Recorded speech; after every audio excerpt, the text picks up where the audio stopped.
Hey folks, Jeff Orvitz helping us out, a little social media blast, a couple of sports videos. Shelby Gassesi at the Sports Desk, 93.7 The Fan, the Kdka Radio Afternoon News with Robert Mangino. For those who like Pitt, Pitt is it. Well, at least no longer for their baseball coach anyway, because he resigned yesterday. What's up with that? Well, yesterday there were reports that came out that Pitt's baseball coach, Joe Giordano, had resigned. There were also reports that he had been fired. So today, the school put out an official announcement that he has resigned. So after 21 years, he's the winningest coach in Pitt baseball history.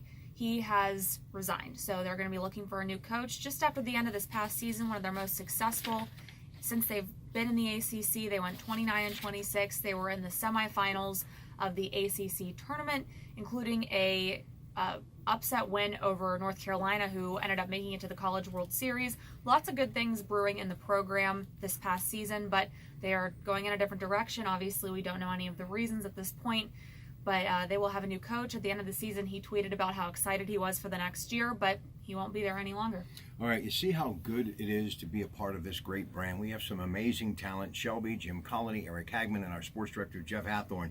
Now, up next, we'll throw a little NBA out. In case you haven't heard, Phoenix Suns took #1 pick DeAndre Ayton out of Phoenix, meaning Arizona, and he is #1. But if you're a Duke fan like I am, #2, Sacramento Kings, Marvin Bagley III. #3, Atlanta Hawks, Luke Doncic. He's from Real Madrid. He's a point guard. #4, Memphis Grizzlies, Jaren Jackson Jr., a power forward out of Michigan State. #5, Mark Cuban out of Mount Lebanon, Dallas Mavericks. Trae Young, who a lot of people are saying out of Oklahoma could be the next Steph Curry.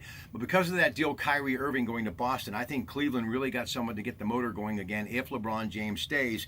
He is another guard, Colin Sexton, a point guard out of Alabama, who did a great job with Avery Johnson's offense at Alabama. So your thoughts a little bit anyway about the NBA draft? Well, we actually have a couple of local kids that were drafted last night. Javon Carter out of West Virginia, guard, one of their better players they've had in a long time. He was taken by the Memphis Grizzlies. And down in New Orleans, Tony Carr out of Penn State. He'll be playing for the NBA. I believe Carter was drafted 32nd and Carr drafted 51st overall. So exciting for the local kids too. You don't see that too often. So really happy for them, especially personally for me. I covered Javon Carter when I was working in West Virginia. So pretty exciting time for them. But Trae Young is a great name to talk about. He's definitely a polarizing player in the past year, being such a young kid out of Oklahoma. Exciting to see where he goes because there's certainly a lot of hype around him, so let's see if he lives up to it.